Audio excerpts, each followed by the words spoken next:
What to play? The hell is this?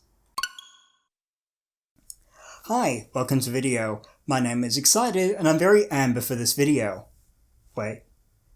No, that's right. I made a video a few months ago about the new Super Mario Bros. Series, which ended up being one of the most successful things I've ever made, which was crazy. The thing that made me want to make it in the first place was the hype surrounding Super Mario Bros. Wonder, which ended up coming out well before that video was completed. So, oops. One thing that was clear to me while editing though, was that I knew I wanted to make more videos like that in the future, and I figured the best place to start would be with Mario Wonder, because then it's like a sequel. When I was playing the game, I was just amazed by how much of a glow up it felt like for 2D Mario, which makes sense, of course, it had been an entire decade, but still. But let's talk more about Wonder. It was first teased in a Nintendo Direct in June of last year, being the surprise final announcement of the livestream. I still remember sitting there, watching it, and thinking, here comes a game I won't end up having an interest in, only to flip out when I saw the talking flower appear, because my autistic neurons had already put together that this was somehow something to do with Mario. And then Mario walked up, a 2D Mario game, after so long of just having Mario Maker to fill the void, which it didn't. Not only was it new, but it was immediately clear how much personality the game had. The animations looked fresh and inviting,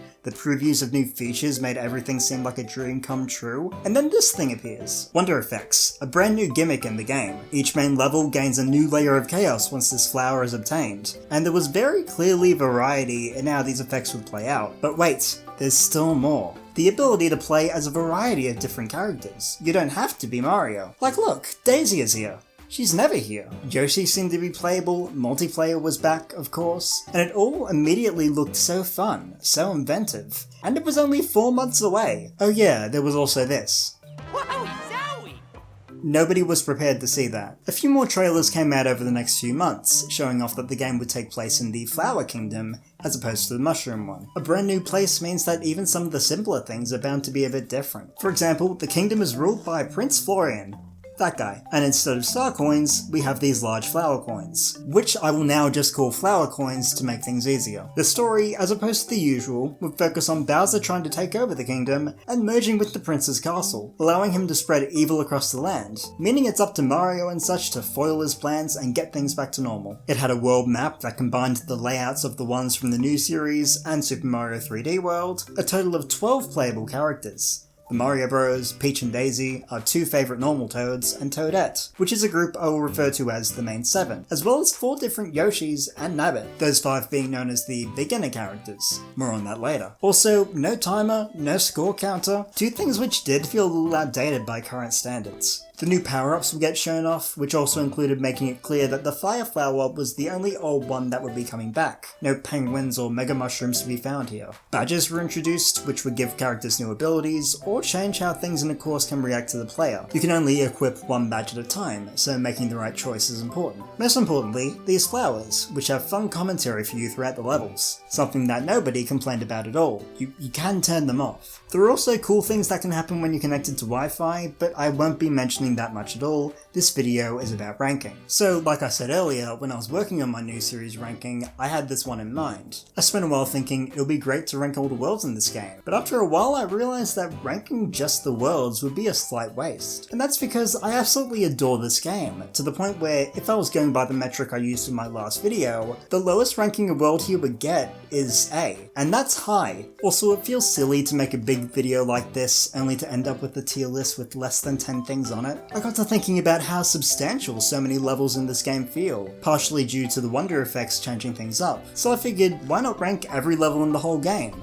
You've already seen the title. In fact, a few other people figured that too, but they weren't busy making a video about New Super Mario Bros., so they got there first. Still though, I'm here with my opinions. I'm gonna go through every single level in the game and give them a ranking on this handy tier list. But there's a twist. Last time I went traditional, the best of the best being an S+ tier and heading on down to D tier. Nothing ended up in F. But then I thought about it, and the game gives us fun words as opposed to points when we defeat enemies in a row, so why not use those? At the top we have Wonderful, followed by Incredible, Excellent, Super, Good, then there's Mamma Mia, and Oh no. These mean basically the same thing as the tiers they replace. This is just a fun and quirky thing I did for fun, which is fun. Enough messing around though, there's a video game to play. So let's go, like a Mario. As always, the best place to start is the first level of the game. Welcome to the Flower Kingdom. For a starter level, I feel this one is quite good. It shows off these wow buds, yeah that's their name, quite early, letting the player immediately see how they can affect the level in big ways. The Goombas being asleep at first is also a cool touch, like they genuinely weren't expecting anything to start happening in this kingdom. We quickly get to experience the first of the 3 new power-ups this game has. The Elephant Fruit, which transforms you into, well, who knows. As an elephant, you can attack things in front of you with your trunk and shoot out water if you've been in contact with it prior. The flower coins available here are very much out in the open, as is the Wonder Flower, which turns the pipes erratic and transforms this one into a pipe worm of sorts. Overall, it's fairly simple, but visually impactful, and wacky enough to stand out as a good first example of what these effects can bring. Collecting the Wonder Seed at the end will turn things back to normal, which is always the case, and the level ends shortly after. Ranking this one is difficult, seeing as it's the first stage, but I think Super is a fitting place for it. It's a fair bit above average, letting you mess with all the new stuff in a fun and approachable way. Moving on to the next stage, Piranha Plants on Parade, we immediately see something that made me so happy when I first played. There's a flower coin in the background. Now, I had played enough Paper Mario to immediately know what was going to happen here. We will be going into the background at some point. That's genuinely one of my favourite things. Outside of that, we get these fun marimba blocks, which actually cause the controller to rumble and mimic the sound. And Trodden Piranha Plants, a cool new variant of piranha plants that happily walk around. Much cooler than the ones from that Mario U level I hated. Around halfway through, we see the Wonder Flower, and who knows what'll happen.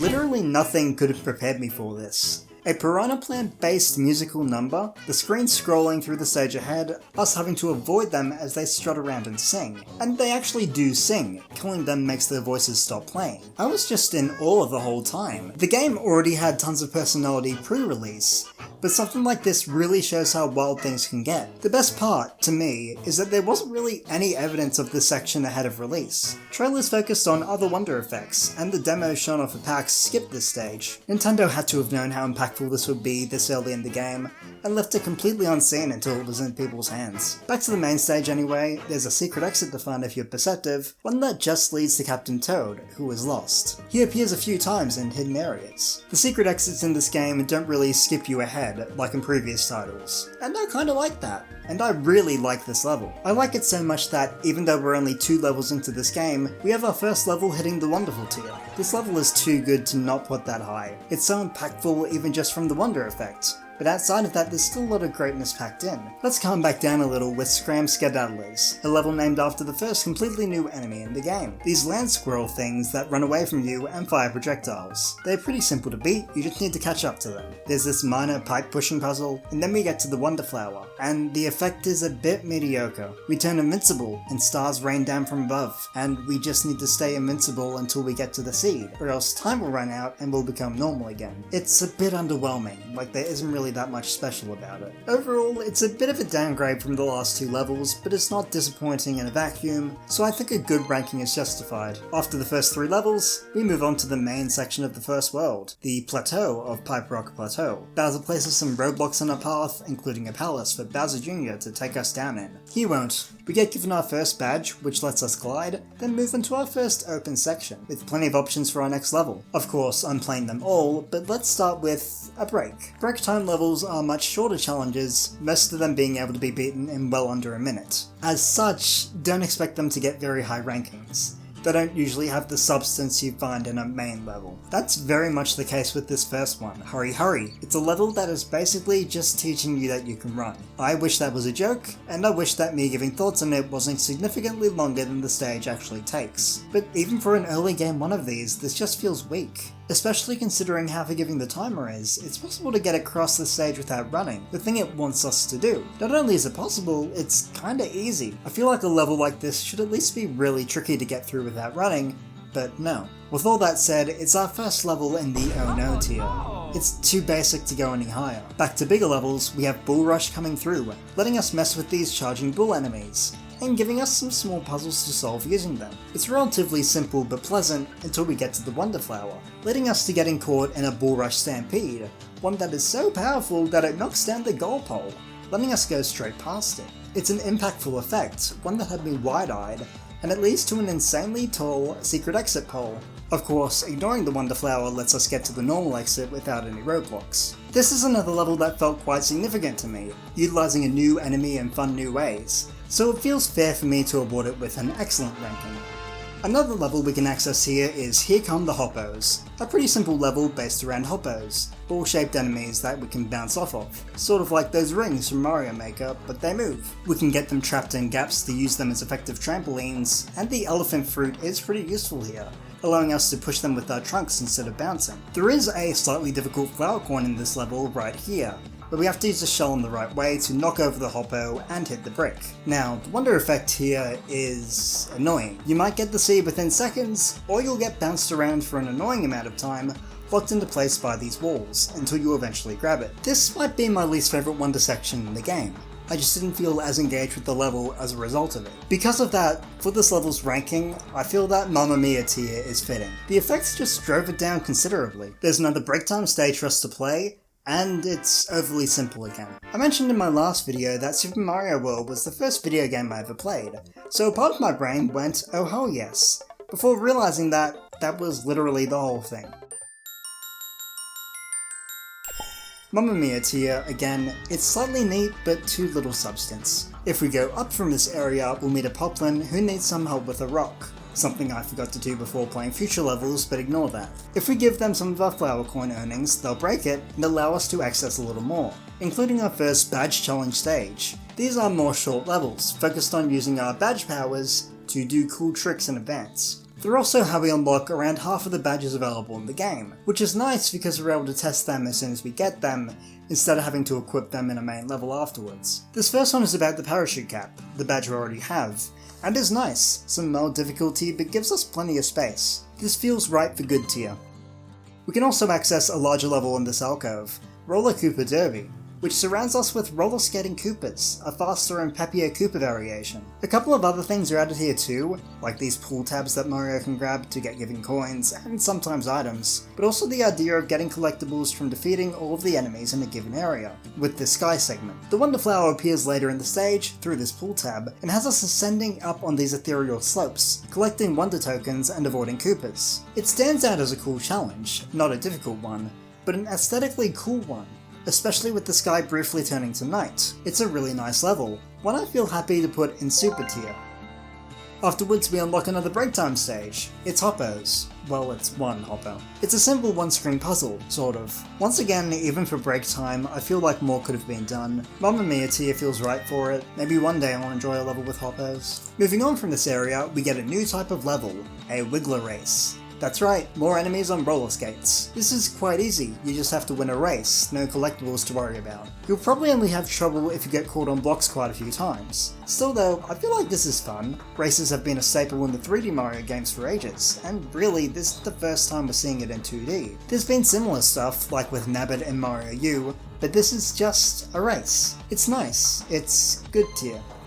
Beating this will take us one step closer to the palace, a stage that I can already access, but I won't. There are still plenty of other levels to try, like the Wall Climb Jump Badge Challenge. 1. Wall Climb Jump is interesting. When jumping off of a wall, you'll go straight up once before you have to jump away from it. And this stage does a pretty good job of getting you used to that playstyle, and the flower coins have a fair level of challenge to them. Overall, it's good tier.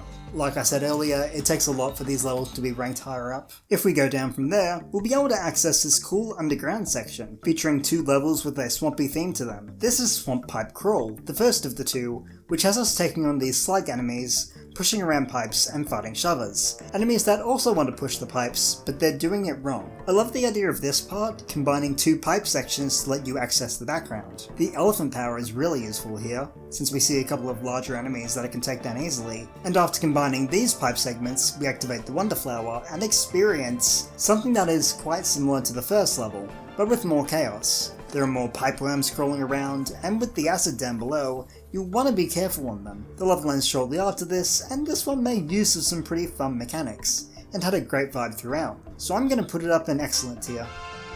Our next level is also in the swamp, with the main feature being spikes. You know, the guys that are in Mario Party 10 for some reason. They're basically the same here as they were in the new series. This level starts off being relatively plain. It's basically just spikes and pipes, until you start to get curious about this pipe, where letting it sink down will take us to the Wonder Flower, where we get a stage show from the spikes, having to jump along with the music to survive their attacks. It's sort of like what we saw with the piranha plants, but a bit more subdued. The level ending is basically right after this, and the Wonder Flower only did so much to help this stage. It's a fun one, but really only reaching up to Super Tier. We do have a final level down here though, a KO Arena. These are enemy gauntlets, where we have to beat all of the enemies in each room to advance to the next and reach the end. It's not a difficult challenge, especially with the elephant trunk, Goombas, Trotting Piranha Plants, and Bull Rushes we have to take down here. Even with a couple of mistakes, it's not hard to get all the flower coins here. You just have to get through in under 70 seconds. The KO arenas in general I enjoy. They feel more substantial than break time stages, and with the time rewards, feel worthwhile to find the best strategies on. This one though will just end up in good tier. There's little variety of danger, and we only get 2 power-ups to use here, like the future ones don't become available on this one at all. If we head back up, there are a few more things for us to try.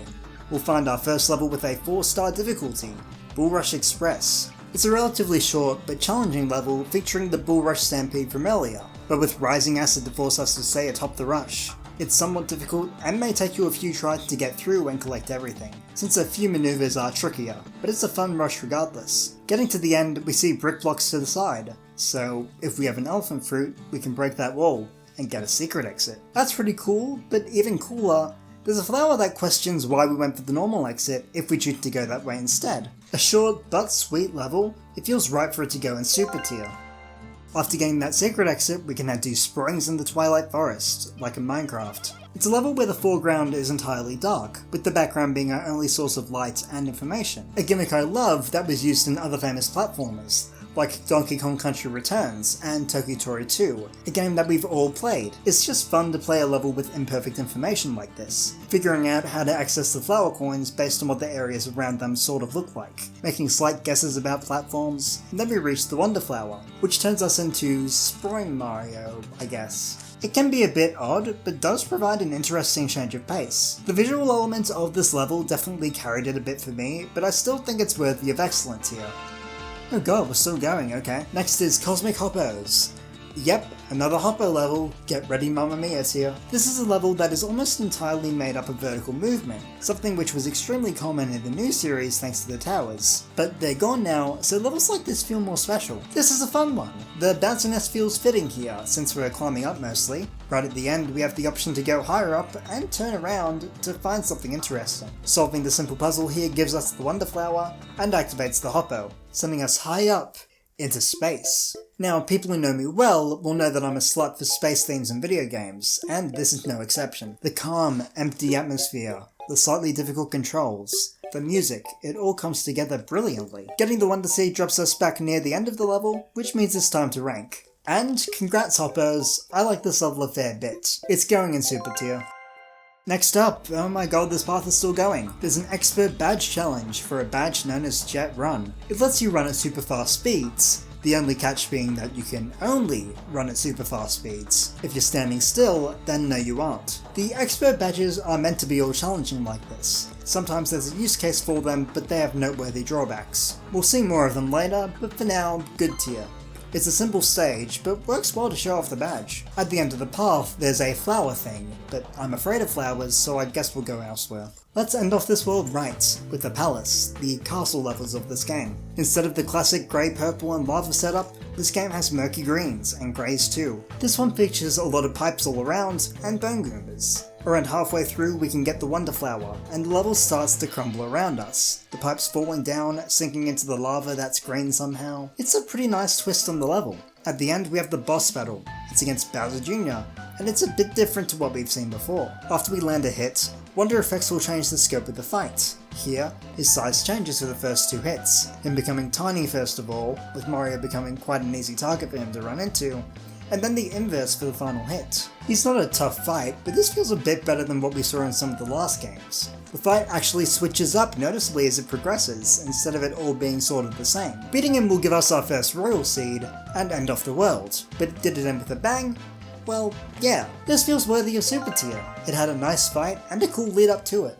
Now, usually this would mean it's time to move on to World 2, but not quite. This game actually has sort of a hub world in the middle of the map, connecting every other world together. This is entirely new for 2D Mario, and I gotta say, I love it. Having a couple of levels between each major world feels like a palate cleanser of sorts. And because of how this game's story is set up, it lets us clearly see our progress in the game building up to the final moments. By that I mean we see the Royal Seeds slowly breaking down Bowser's defenses every time we complete a world. So what do we encounter on our way to World 2? First off, we have another badge challenge for the Dolphin Kick badge. It's similar to the frog and penguin suits from past games, in that it allows us to swim much more directionally, instead of having to deal with the pain of old school swimming. This introduction to it is great, fully underwater and very much encouraging us to go fast, to catch up to the 3 flower coins before they get out of reach. This is a great gimmick, and feels perfect for letting us see just how good this badge is for underwater movement. It's a challenge that I feel fits in Super Tier.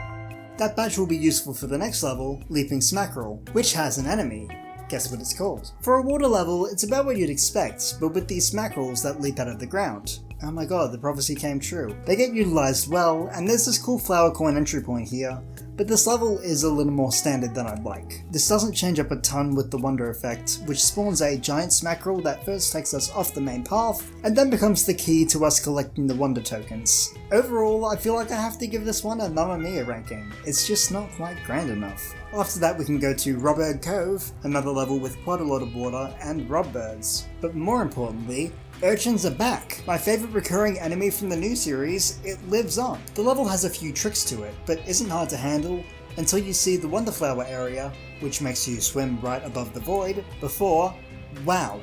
Genuinely, wow. This is such a simple effect on paper, but it feels so impactful to see it happen. The water and the air switch places, meaning we can swim up into the sky, or platform below. I'm gonna swim, I think. We swim up way higher than we would in a typical water level, avoiding urchins and following currents to reach the end. Speaking of the end, that's the level. It's just a great one to experience. Great enough for me to put this level in Super Tier. The Wonder Effect really helped here. The last level we have to beat before we enter World 2 is Bluebird Roost, where we immediately learn what a bluebird is.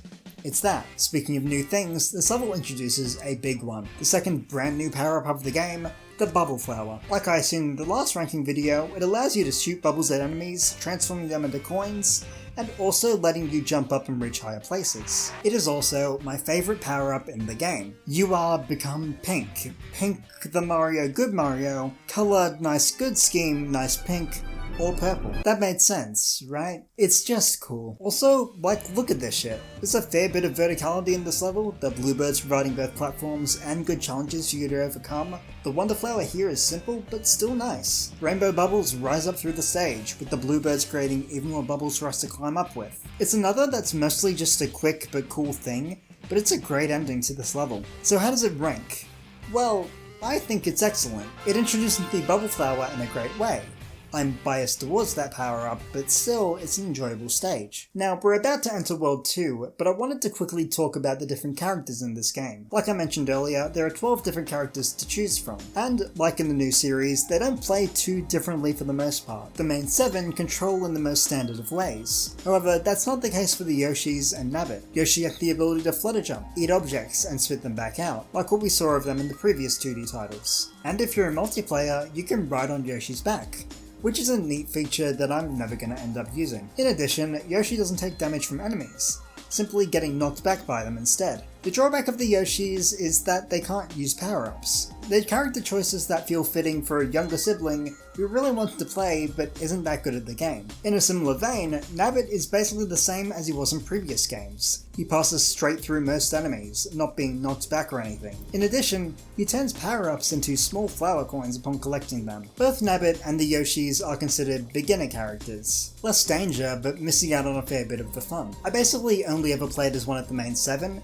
except when I wanted to replay through levels quite quickly. Now, I did briefly consider ranking all the characters in this game, but No. The 12 characters are just in 3 different categories, each with some upsides and downsides depending on the type of player you are. The only difference between most of them are their appearances, though I will add that I don't really love how most of them look with the elephant power up. There's just an amount of what the fuck energy to most of them. If I was really insane, I could go through and analyze every single appearance of these hidden character blocks, which anyone can hit, but only the character symbolized will be able to see, and rank based on those. I'm not doing that, of course. Lastly, I did switch characters for each main world, because that sounded like a fun idea to me. So if you're wondering why I'm Peach for the next world, that's why. Speaking of which, it's time for my favourite even prime number. World 2, Fluff-Puff Peaks, which is a mix of snowy and sky theming. Considering how rigid the new series was with world themes, it's nice to see 2 ideas that usually wouldn't show up until later being combined this early on. Also, this place is super pretty, like God. Bowser Jr. is at the top, preventing Poplins from being able to climb, so we have to stop him. Let's enter the first level, Atmaway Alley, with new enemies that kick anything that gets in front of them. In this level, that will mostly be huge blocks of ice. They can be tough to tackle, especially when dealing with ice physics. Blocks will come in from off-screen, sliding your way with little warning, but also, they are breakable. I also adore this underground segment where you can ride along these blocks and spot a flower coin that's out of reach, and to collect it, well, you have to be a little observant and a little creative. The only way to get to it is a hole from above, and when we go back up, we quickly see a hole going down. Some people may not think much about it, yes, but when I saw this, I said to myself, oh, that's brilliant. This level felt like it had respect for my abilities, even as early as World 2, which is great. But where's the Wonder Seed? Well, it's easy to miss, but finding it will bring in a giant snowball, destroying everything in its path. This is another effect that's visually impactful, the snowball being really cool to look at, and the ending flag actually getting destroyed and caught in that ball, leading us to a secret exit. It's a level I love a lot for all of those reasons, and for that, it's going in Wonderful tier. Yep, that's 2 wonderful levels this early in the game. God damn. Break time. We've got another Atmaway kicking ice towards us. We can avoid or destroy the blocks, and eventually it'll run out, or you can speed things up and just defeat it. So, I mean, honestly, neither of those feels that good, so it's going in Mamma Mia tier.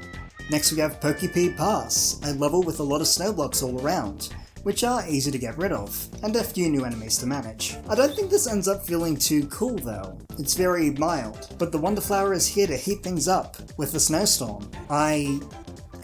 This is a more boring effect. The snow mostly just creates new blocks, which don't impede things much at all, and luckily it's over quickly, but something cooler would be a lot better. I still think this level fits well into good tier, but admittedly it's on the line. Next though, there's another badge challenge for the wall climb jump again, and really testing our skills with it. There's a lot of tight platforming, some tricky coins, and like, dang, this rotating platform segment is fantastic. It's one that feels perfect in super tier, because even though it's small, it feels hard to find faults with it. Next up, another new type of level, Search Party, where the goal is to find 5 wonder tokens in a slightly cryptic space. You may need to solve puzzles of some kind to reach them all.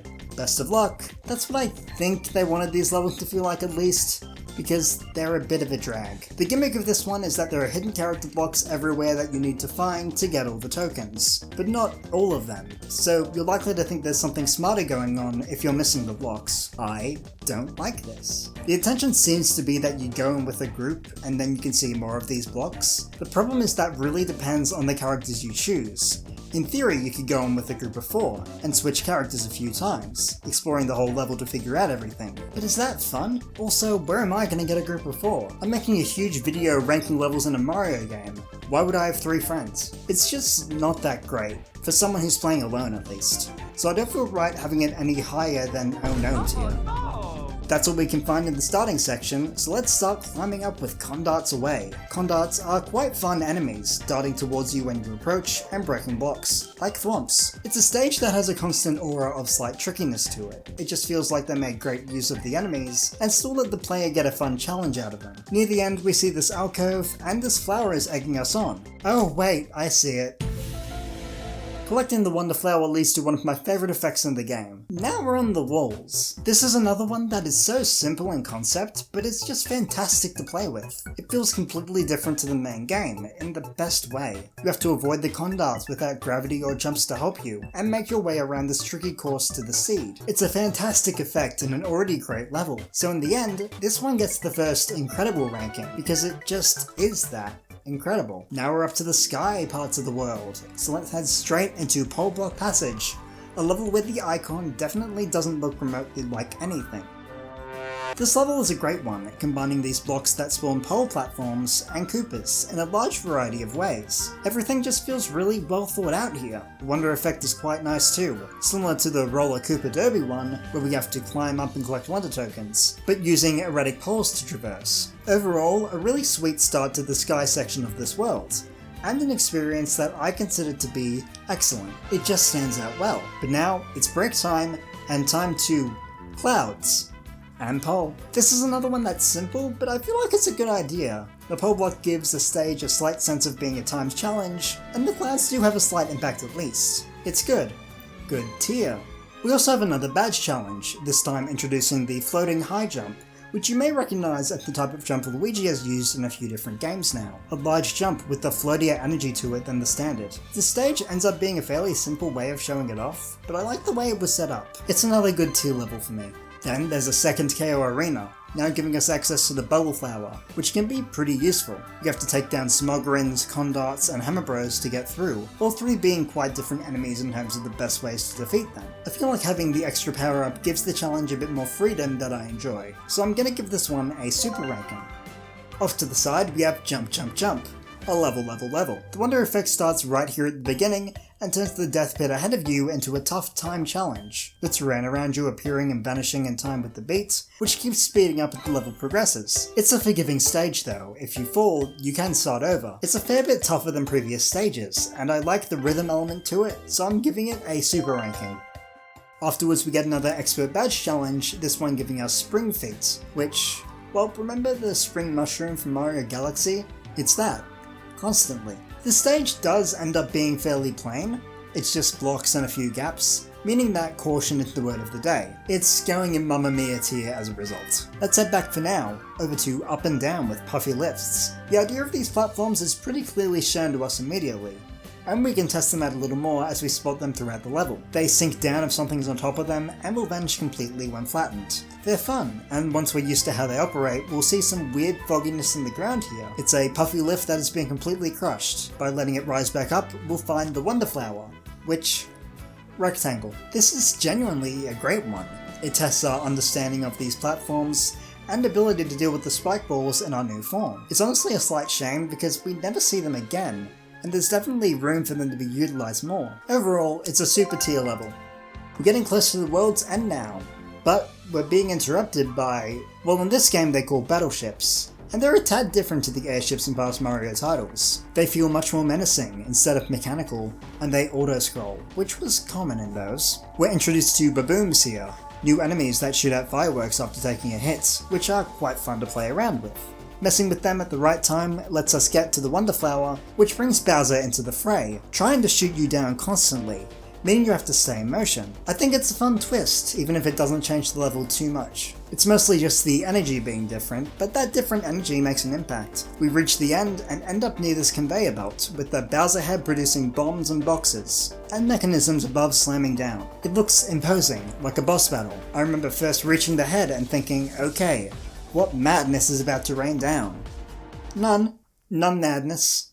That's the whole level. The battleships just end here without much fanfare, which feels weird. Every other airship in the series has ended with a battle, and this was just hitting a switch. It doesn't feel quite right to me. Anyway, despite the lackluster ending, it feels like a super tier level. Visually impactful and fun to go through. Up at the summit, there are just a few more levels to go through. We've got Countdown to Drop Down, which has platforms that, like the puffy lifts, are wordlessly explained to us within seconds. Every time something steps on them, they count down, and when they hit 0, kersploosh or whatever. We also have melon piranha plants and flower coins obtained through small puzzles. Near the end we have to do with a Lackey too, and you can probably guess how that will affect the countdown. We can spawn cloud covers though to avoid running the platform out, but eventually we can defeat him and use this cloud to get the Wonder Flower. turning the level into a free-falling segment. It's not the greatest, admittedly, there's not a whole lot going on, or much of a reason to give the players stars, but it's over quickly. The level ends with more of those melon piranha plants, which lead to a cool flagpole section. It's overall quite memorable. Just worthy of fitting excellent tier. For beating that, we get another break time, where we have to collect wonder tokens with these zip tracks. It's nice, but even cooler than that, it's already over. Good tier.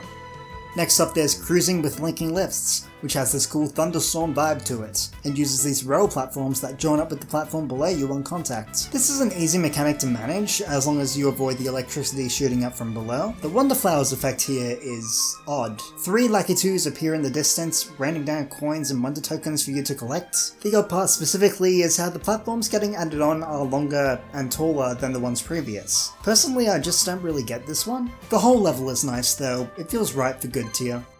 That leads us to the palace, which features a lot of these smoky, object-creating effects, which you'll need to be careful with. One wrong move could put you in a bad path. I love this tiny puzzle that leads to us obtaining the Wonder Flower, which sees the return of the tall springy effect. Everything turning to silhouettes, leading to us having to try our best to figure out everything we're looking at. This lasts quite a lot of the level, and while it's not too specific to how the place felt before, it's a nice effect, and good to see again. At the end we see Bowser Jr. again, and the fight is quite similar to the first one, except the ground raises up and down, and changes after each hit, going to ice and then honey? This type of ground doesn't appear anywhere else in the game, so I can't be certain, but I think it's honey. Beating him awards us with the Royal Seed, completing the world with what I would call a super ranked level. With that world done, we can return to Petal Isles and start heading to World 3. Our new Royal Seed weakens Bowser's defenses just a little more, and we're told that our next destination is Shining Falls. On the way there, we'll get a badge challenge, the second one using the Dolphin Kick badge. This one involves us avoiding getting crushed by these moving blocks, something which I admittedly forgot how to do a little bit. The stage doesn't pose that much in terms of engaging challenges though, just some mild trickiness in a slower space. It's still not bad though, so I'm giving it a good ranking. Our next level is required, and it's a second Wiggler race. This one involving swimming, so keep that dolphin badge on. I think the best word to describe this level is pleasant. There's nothing that stands out as a problem here, or much in terms of difficulty. It's another one that feels worthy of just good tier. Luckily we get a slight change of pace in Downpour Uproar, which makes heavy use of huge rain clouds, which create waterfalls for us to swim through. Visuals wise, these are one of the coolest stage features so far. It starts off as this high energy fun beach level, but in the second area things get cloudy and grey, as we start to climb higher up through the level. There's also this small break area with a flower coin and a coin heart with these urchins, which I'm pretty sure is referencing this cute section from New Mario Wii. Following this we'll reach the Wonder Flower, which sends us further into the sky to slowly rise up through lightning strikes, collecting stars for some reason. I don't think we needed those. And eventually reaching the seed at the end. The level ends with some slidey slopes and a final rain cloud climb up to reach the giant flagpole. Overall, this level really stood out, so much so that it feels perfect to place in the excellent tier. Well, that's the last level we can access before heading into the next world. So let's see what's in store for our good friend, Yellow Toad. You know that guy. Entering World 3, we see a beautiful landscape of bright green, red and gold, and are met by Master Poplin, a recurring presence in this world, who challenges us to overcome trials to get to the Royal Seed at the end. Yep, this world doesn't end in a palace. It's interesting because in the other worlds, there was some small background story that explains why Bowser had left a palace at the end, and why we should take him down outside of the usual Bowser bad guy hits him with exploding car covered in hammers. But going without one, it's an interesting change of pace, what I never thought I'd see in a game like this. Our first main level is the Hoppycat trial, where we get to meet the Hoppycats, spiked enemies that are copying us. Copying you. Hey, I just said that. These are a frequent enemy in this world, and can be utilised in small puzzles quite well, like here, where you may not find the hidden block if you kill this one too quickly. Or this one here, where you have to time your jumps to help the Hoppycat hit the block with the Wonder Flower in it. Speaking of, this Wonder effect spawns giant Hoppycats, capable of destroying the terrain above them, as well as just being quite imposing, despite their shy nature. The section right before the end is another neat one, making sure you time things just right to hit the top of the flagpole. And that's our first level down. I feel like it's one that introduces everything quite well, but as a single level, good tier feels about right for it. Next we have a break time level, one that's set up like a small puzzle, which is super easy to solve. I think the idea of it is cool though, because as was later pointed out to me, there are swirly pods in the background climbing around blocks in the same formation as the hidden ones in the foreground, hinting towards what we need to find. Honestly, just because of that, I feel right having it in good tier. It's just nice enough to end up there. Search party time.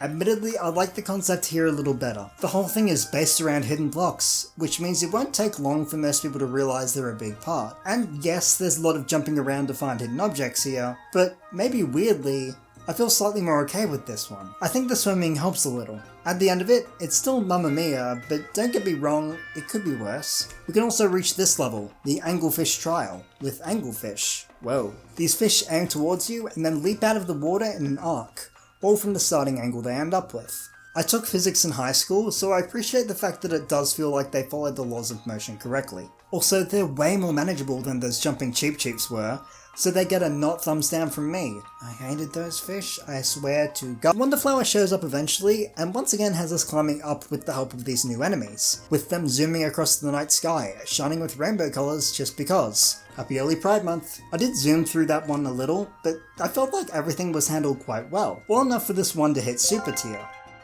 Beating that will lead to another break time, Watery Wonder Tokens. There are 5 Wonder Tokens to collect in a slowly sinking sea.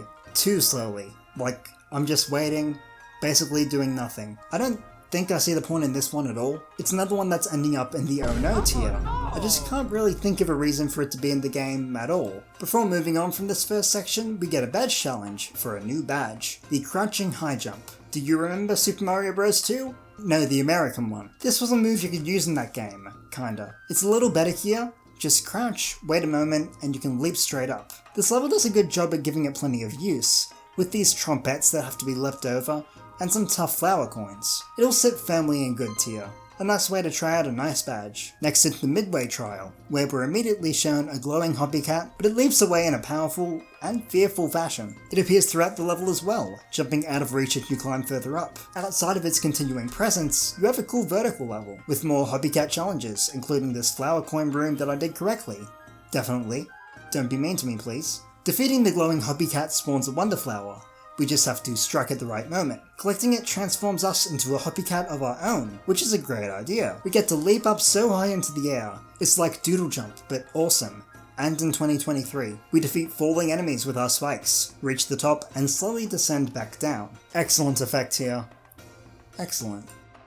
Guys, I think I know what tier this level's going into. It's a level that just fits there so well. We're getting closer to the summit, and we've got another 2 big levels to take on. One is not quite so big, but I'll get to that in a minute. The Sharp Trial has us travelling along on this bamboo chute, with a Hobbycat inside that we can use to attack what's ahead of us. We do have to be a little careful, because it can end up escaping if it gets launched at the right moment. The level is mostly slow, until we get the Wonderflower, and once again ascend to the skies as a Hobbycat. But this time, the path is a tad more engaging. Despite being a slower paced level, and essentially an auto-scroller, I feel like it fits well in super tier. There's enough substance for it to place up there. We also have the Sugar Star Trial, where the Wonderflower is available from the start.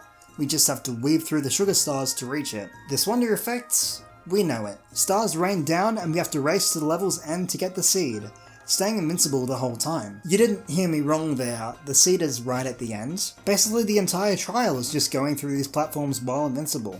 The flower coins appear with the wonder effect too, so there isn't much of a reason to not activate it. Now, in any other situation, I probably would have ranked this level lower, but there's one small thing about it that, to me, makes it worthy of hitting good tier. If you want to grind for flower coins to spend them in shops across the different worlds, then this isn't the perfect level for that. Flower coins get tougher to obtain once you've collected all of the big ones, and rushing through this level with Nabbit gets you around 20 or so coins in just over 30 seconds if you're playing well. That fact alone is saving it for me. 2 more break time levels are available now. First is Timer Switch Climb, which is about what it sounds like. There's a timer switch, and you climb. You have to keep hitting the switches as you ascend, and you'll quickly get to the seed. Mamma Mia tier. I really think these should feel more creative by this point. Next to it is Timer Switch Dash, which is cool. Instead of climbing, you're dashing across a slight obstacle course. There's actually danger if you mess up here, and the fun challenge of trying to hit all the flower buds, which awards you with a cool coin formation near the end. Also, it just goes on for a bit longer, which makes it feel more filling as a short stage. So congrats to this one for being the first break time in Super Tier. It genuinely deserves it. Lastly up here we have the final trial, Zip Track Dash. Master Poplin appears to encourage us, but luckily this level is fairly simple. Just time your jumps correctly, collect the flower coins, and oh. Oops. Never mind, let's keep going. While this level is basic in terms of gameplay, I find it pretty fun. And now that it's over, Wait, what? Now, full disclosure, this did in fact happen to me on my first run. My reaction basically was that. Master Poplin challenges us to try again and find the true ending. Well, there's one thing we didn't get the first time, so let's try again. Nabbing the Wonder Flower will turn us into a Hobbycat again, but this time on the zip tracks. It feels really cool. The tracks move around, you're experiencing this rush, jumping high into the sky, and eventually we'll get to that Wonder Seed and the real exit. That is a super cool way to end this world, giving the player a slightly different challenge to complete before getting the Royal Seed, due to the lack of the palace. This last level, partially for the spectacle of being different in this way, gets a super ranking from me. A pretty sweet end to this quite different world. Back to the Petal Isles we go, another world down, another wall and 1,000 defenses destroyed. And he's mad. Sounds about normal. But the game changes a little here. There are 3 more worlds we have to beat, and we're allowed to go to any of them now. We can head straight into World 4, or skip ahead to World 5 or 6 first. The order isn't important. While this isn't something I would ever do, I like to do things in a certain order, it's an interesting option. Perhaps badges that can be obtained in future worlds may be helpful to some people when returning to World 4. So, we're gonna head to World 4. It's what I do. And there's only one level we'll experience on our way there, Jewel Block Cave, which introduces the slamming conchs as well as the much more important drill mushroom, the final new power-up in the game. It allows us to dig under the ground, above the ceiling, and damage enemies from below. Most importantly though is that it looks fantastic on every character. Dark grey works well with everyone's main colour scheme, and the drill head is just cool. The level is set up in a way where we get to try out just about everything it can do, as you'd hope for. The Wonder Flower here is another visually impactful one. A giant conch comes down from above, and we have to try and outrun it, or risk getting crushed as it breaks the blocks around us. It's a rush, one that of course goes by quite quickly, but it's one that works well for this level. The final section has a bunch of conchs above and below, which we can avoid if we get up here somehow. And that's the level. As an introduction to new things, great level. As a level, also a great level. It's so good that I think it deserves a spot in Incredible tier. So now, after a total of 1 levels, let's bring out everyone's second favourite flower, Daisy, for World 4. The favourite is Hyacinth, obviously. We all know that, right? So here we are, Sunbaked Desert.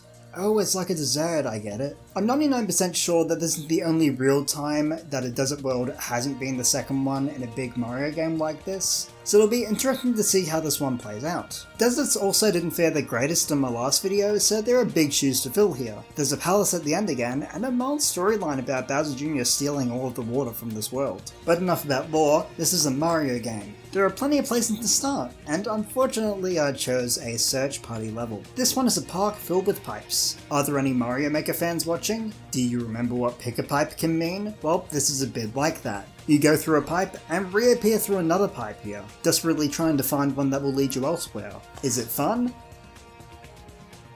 So I think this small area here is almost neat. You can just tell that the ground you're on is a bit different to the foreground and just have to find the pipe that takes you forward. The rest is just pipes. Remember the pushable pipes from over 30 minutes ago? Yeah, I didn't either, but apparently they're used twice here. I just feel like this one goes a little too far for what you should expect one person to figure out in a reasonable time frame. Oh, but even if you're alone, you can enable online. Yeah, I know, I'm able to do that, but not everyone is, or would want to. Oh no, Zia, who would have guessed? Anyway, real levels now. Bloomps of the Desert Skies is a neat one. It introduces a new enemy, Bloomps. They're like balloons, flying through the air and bouncing you far on contact. I like the way these are utilised here. Having a flower coin up in the sky, which you can reach with these upward facing Bloomps, is a great thing to try straight away. Also, there's a full moon, my favourite phase. The Wonder Flower shows up not long after the halfway point, hidden in this blimp. And what does it do? Okay, so, I'm gonna be honest, I don't even want to talk about this one. Like, the actual sequence you play through isn't interesting enough for me to have any cool commentary on it, and I have no good jokes. The level ends not long after this, but how was it? It was good tier, nothing really extravagant here, just a new enemy introduced decently. There's also a break time with bloops, where we bounce off of them to reach the floating wonder tokens, which by pure coincidence is the name of the stage. Take note of this rotating thing in the middle, you may be mad at it at the end of the game, trust me. There definitely could have been a bit more going on with this one. Yes, I'm saying this in a lot of break times, but a break doesn't have to be plain. Mamma Mia was the right place for this. Exploring the world map for a while may lead you to find this sandfall, with faint music in the background. If we decide to go through it, we'll discover a slightly hidden level, Ninja Jump Party, set in a dark stage area. Almost immediately we can hear a crowd cheering and see the ninjas jumping along to the music. If we join them in jumping to the beat, something that the talking flowers nudge us towards, we'll have a bit more pep in our step and start a combo. The Wonder Flower comes into play quite quickly, giving the level a ton of energy and having stage features move along with the beat as well, in a way that encourages us to keep jumping in time. The music shifts slightly depending on how well you've done, going from plain to insane once you reach the fantastic level. Any mistake sets things back to dark though, so you gotta be careful with time to keep the best vibes. It's a great stage that just feels like a blast to play. It pushes the energy up high and does a lot to get you really invested, and for those reasons, it's going into incredible tier. Exploring a bit more and activating these panels lets us go to Rolling Ball Hall, an underground stage filled with spike balls, which also gives us the elephant fruit, which allows us to hit the spike balls with our trunk. I didn't think that would work the first time I tried it, but lo and behold I guess. We get introduced to revers here as well. They are puppy. Halfway through the level we'll find this huge hallway, with a giant spike ball at the end, and a wonder flower. The effect here is brilliant. The entire level tilts, and giant spike balls come to chase you down, all while you're trying to reach these wonder tokens. The final spike ball here is incredibly impactful, and leads to a pipe and this cool end room. Now, I would be remiss if I didn't mention the other cool thing this level has, which is the fact that you can skip the Wonder Flower if you play your cards right, using your elephant trunk to launch a spike ball at this wall. If we go down this path, there's no danger, but there are talking flowers, who are confused by the fact that your sequence broke. I love that, but it doesn't actually affect my ranking here too much, because it's a superb level just by itself, one that I'm giving an incredible rank. That's 2 in a row. Break time. Remember revers? Me neither. This is a simple but cool break time. You have to activate a rever, then hit the switch back at the start of the stage before it runs into that wall. It kind of reminds me of Chompworks in Super Mario Galaxy 2, which was one of my favourite levels there. This stage is still only getting a good tier though. It's a single thing, just a good single thing. Next we can find Armads on the Roll, featuring, as you might be able to guess, armadillo-like enemies that roll. If they see you clearly, they get ready to roll, but otherwise they walk quite slowly. This is also the first level we've played with soft sand like this, which does impede our movement a little bit, but not enough to have any real adverse effects. The level doesn't feel super standout for the most part, though there was a pokey. The Wonder Flower makes its appearance here, and this one is kinda lame. Things speed up. Your character, the coins, the enemies, so it's just a bit harder to control accurately. I just don't find this one to be wondrous or anything. The visual effects on the side are cool, but I don't think this really works for the level. At the end of it, I feel fine putting it in Mamma Mia tier. The level wasn't great before the wonder effects, and that didn't do anything to improve it. Another break time! This time we have the Treasure Vault, where we use our drill skills to access a hidden underground alcove, which is in plain sight for us, beings that view this world on a 2D plane. It's good tier. I like seeing the power-ups utilised well in break times. After that there's the Desert Mystery, which takes us to this evening lit temple setting, with the new Mumsy enemies, which will unravel if you pull on their wrappings. Fittingly, the standard pull handles appear here too, and impact the positioning of platforms in the level, including this pipe and flower coin combination, which is great. Right near the end we reach a few small temple platforms, and by fixing this one, the Desert Mystery gets revealed, having us chase the Wonder Seed into the depths, avoiding small traps and eventually reaching it. It's a pretty cool sequence, especially with these red talking flowers shouting "Intruder" at us. I enjoyed this level quite a lot, to the point where it's going in excellent tier. Beating it here activates a staircase up to access more of the world, we'll get to that later. Break time again, and we're back with the ninjas to raise the stage. Similar to the jump party level, if we jump in time with the beat, the stage raises up, and doing that a few times nabs us the seed. While it is simple, it's a little cooler than just collecting tokens, and reuses a fun mechanic. Also, there's the platforming music back from Mario Sunshine, which is probably one of the most iconic parts of that game, in my humble opinion. So that's cool to see back. It's going into good tier. Coming into another small level, we've got the second Parachute Cap Badge Challenge. I've been using this badge almost exclusively since we first got it, because it's very useful, so I didn't find this one tricky. I do like the layout though, it feels like a fair challenge, and if you're good with the badge, it'll feel rewarding. It's also going into good tier. After a quick check around the sandy seas, I headed up to Valley Full of Snooties, a level. Snooties are the hit new enemy here, and only here. They roll around and leap up towards you. This is mostly a level about bouncing though, as we see with the bubble triangle things, like we saw in a break time a while ago. They're static here, so they aren't much of a worry, as long as you have good control. The Wonder Flower lies in an easy to figure out hidden block, and does this. It's the opposite of the Armad level. Now everything is slower. I'm pretty sure we move a little faster than everything else in the level comparatively, and it's interesting to try and find the right ways to move when it can be harder to corkscrew it quickly. It's a fairly short segment overall, which makes sense because you wouldn't want slow motion to last too long. I think this is slightly better than the Armad Wonder effect at least, and it leads to the stage being good tier. It's not quite yikes, you know? Badge challenge time, we've got the crouching high jump back again. But this time including donut blocks, which limit the amount of time you can prepare for a jump, which is a fun twist that does help prove mastery of this move. I appreciate a tougher challenge like this, it doesn't hold back, and that's why this one is getting a super ranking.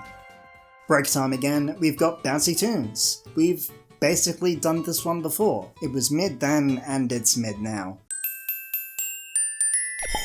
And by mid, I mean Mamma Midda.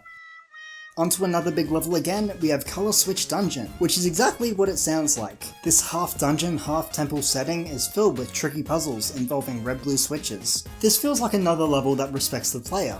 It's not super difficult, but it feels tricky enough that it may take a few moments for you to figure out everything you need in each room. After colored zip tracks and collecting a key, we descend further into the depths, as a silhouette, where things are only illuminated slightly by these hotheads and little sparkies. We can reach the Wonder Flower using a switch and some sprinting, and we're met by a cosmic clone, which will follow us with a slight delay. And honestly, this is an incredibly well designed sequence. Every twist and turn is designed so that backtracking and looping is required, meaning you'll have to swerve to avoid the oncoming clone as you advance through the room. The color switches work so well for having that be a requirement, so it's clear that having this effect here just made too much sense not to do it. There's still a fair amount of level left here also. You have pots full of water, more zip tracks, and doors to figure out. It's a fantastic final puzzle, one that's still not tricky, but does test our positional awareness above and below quite well. It's such a good level, a slight change of pace from the other levels in a great way. Am I gonna do it?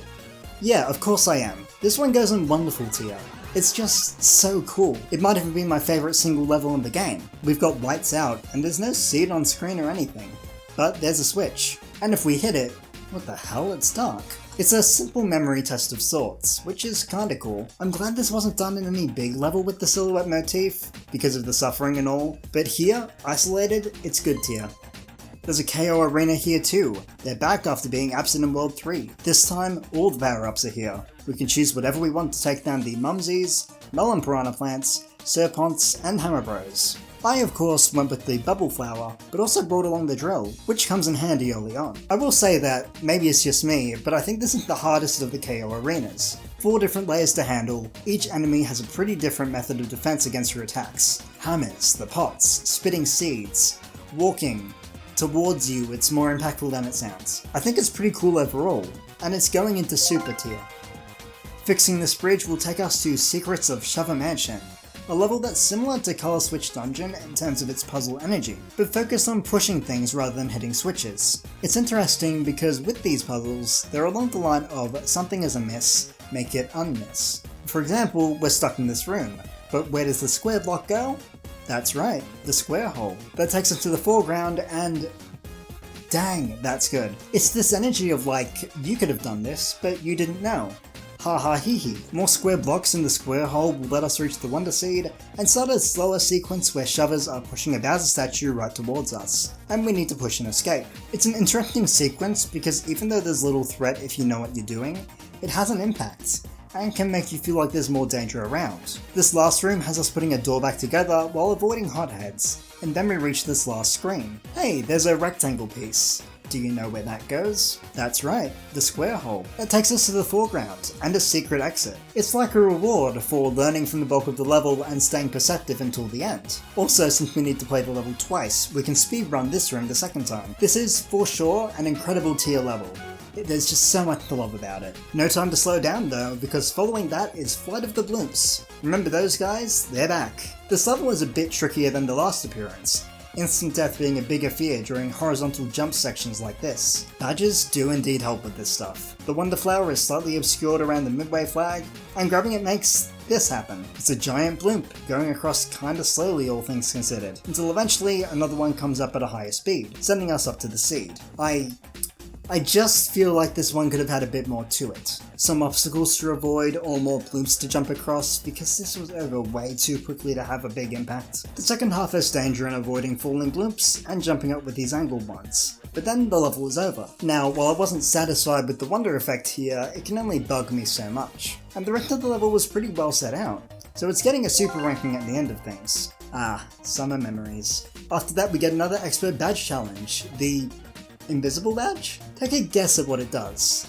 No, it's not that. It turns us invisible. Enemies can't see us, but we can't see us either. Despite it sounding like shit, I feel like this is a good introduction to it as an idea. Section 1 gives us a shadow on this backdrop, so we're just obscured.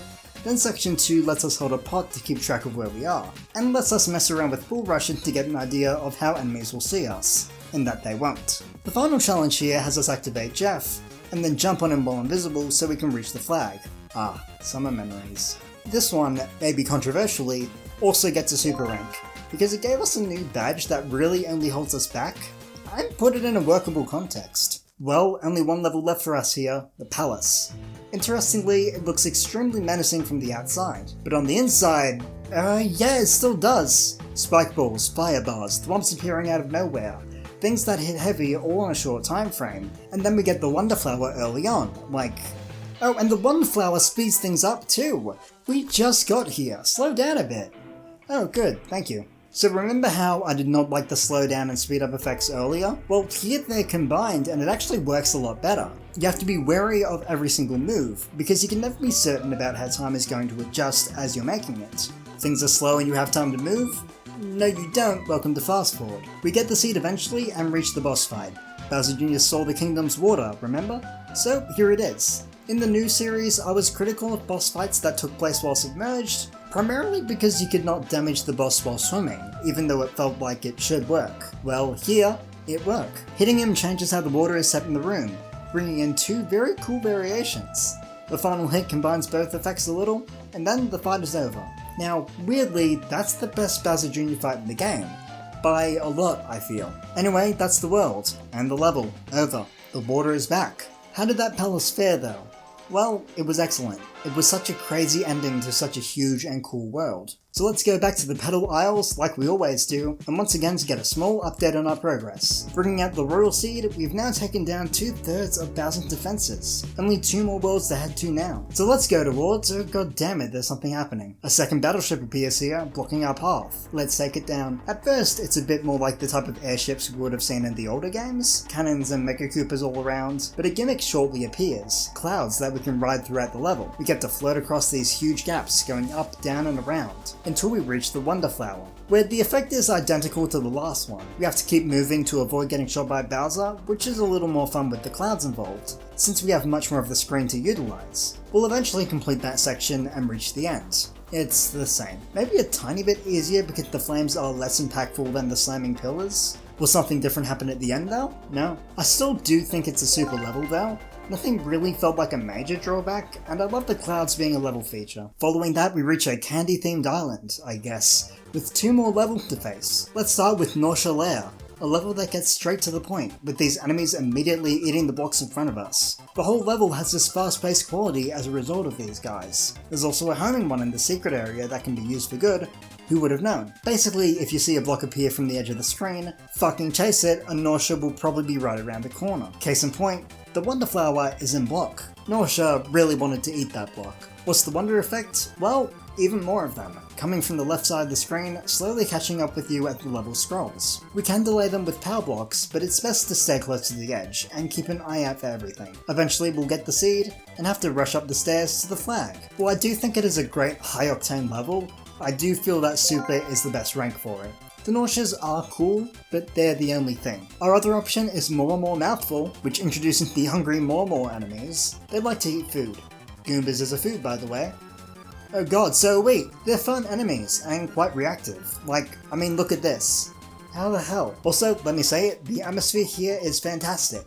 We'll get the Wonder Flower halfway into the level, and I'm Gokamba. How? This is a great Wonder Effect idea. We can walk on spikes, we can hide behind trees, and we should because the Mormors think we're food and we have no real defense. Oh yeah, also we can go like this. That's jumping, by the way. That's me trying to jump. The Wonder Seed comes into view eventually, and as long as we hide effectively, we'll manage to reach it. The level end comes not too long later, but wow. The Wonder Effect is a highlight for me. It plays in wonderfully with the Mormor enemies. I'm pretty sure I let out an audible "oh fuck" when I first transformed and realised I was in peril. It's a level that I'm putting in incredible tier. Now at this point we would head into World 5, but I wanted to quickly stop and talk about a cool feature of this game. I briefly mentioned spending flower coins at shops earlier. They sell badges, Wonder Seeds, 1-ups, but most importantly,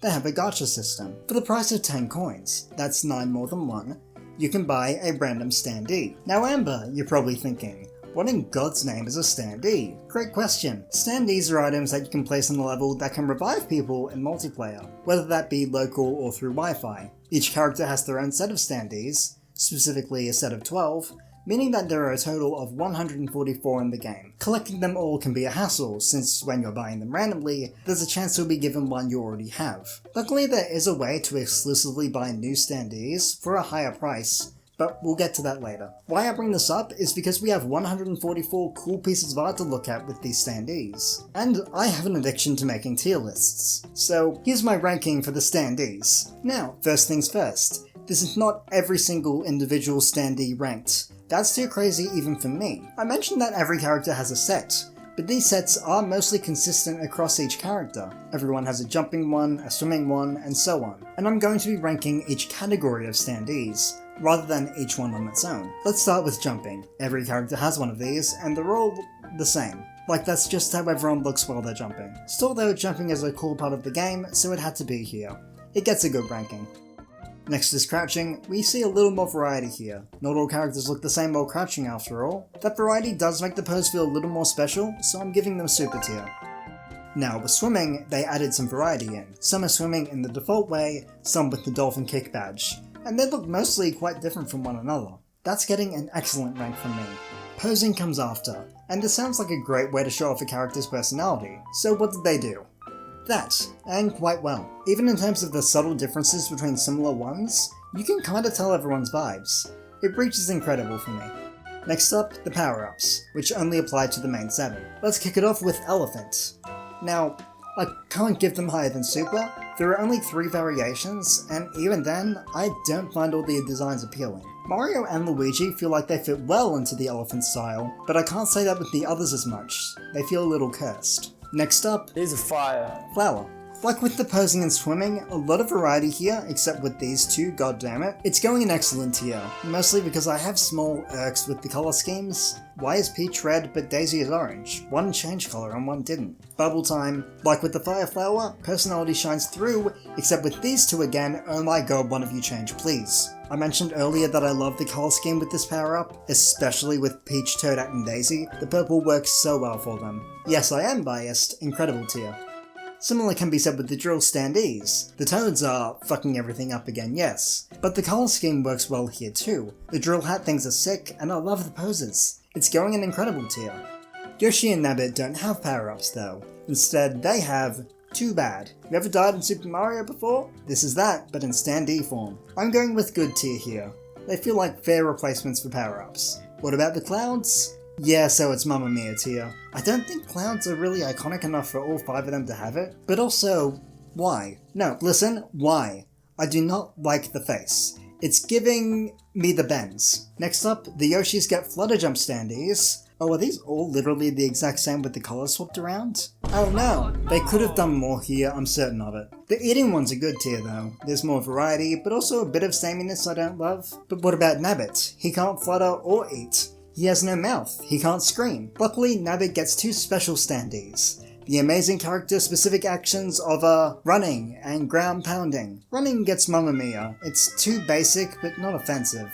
Ground Pounding gets good tier though, because, I mean, at least it feels like it could have been used for more people. The last 4 are in common for everyone again, denoting different Wonder Effect transformations. We have the Hoppy Cat, the symbol of the third world. Despite these being simpler enemies, they do feel like distinct Standees, and they feel iconic to me, so they get a super tier here. Next is... why would they immortalize this? I'm genuinely confused because this transformation only appears that one time. There's of course the obvious joke that I'm avoiding with these, but why immortalize something that only appears once in a sort of boring sequence? There's a transformation we'll see in World 5 that would have been a much better fit here as opposed to Spheres. It's oh no tier because it just feels like an injustice towards that. Goomba time. We got Goomba Standees here. Notice that these are all quite different, despite being very samey on account of them being Goombas. Luigi's doing the IAR thing, Peach is holding back while Daisy is going full throttle. Yellow Yoshi perished in a gruesome battle against the Koopa army. Nabbit. The pure variety I see in something as simple as a Goomba is really impressive to me, so much that I'm giving them a wonderful ranking. There's just something about them. Last are the Spike Balls, which we've seen in this video, in the future.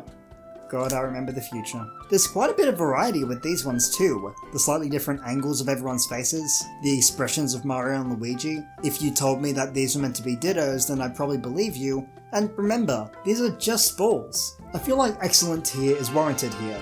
The form is already quite cool, but these Standees just stand out a lot to me. So that's all for the Standee ranking. And I'm sure we can all agree that,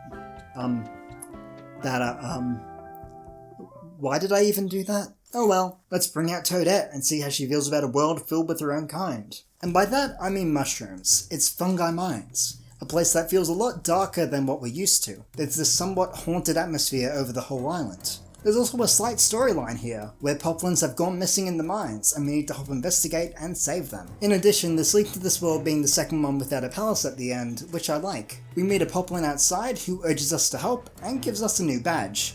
One that I'll explain a little later, because it has some relevance. Only 2 areas are clearly available from the get-go, so let's start with upstream downstream. There's a slight autumnal vibe here, with mushrooms populating the foreground and background, as well as pumpkins. This leads to the Wonderflower, which turns the level spooky. Pumpkins turning into jack-o'-lanterns, mushrooms bouncing up and down.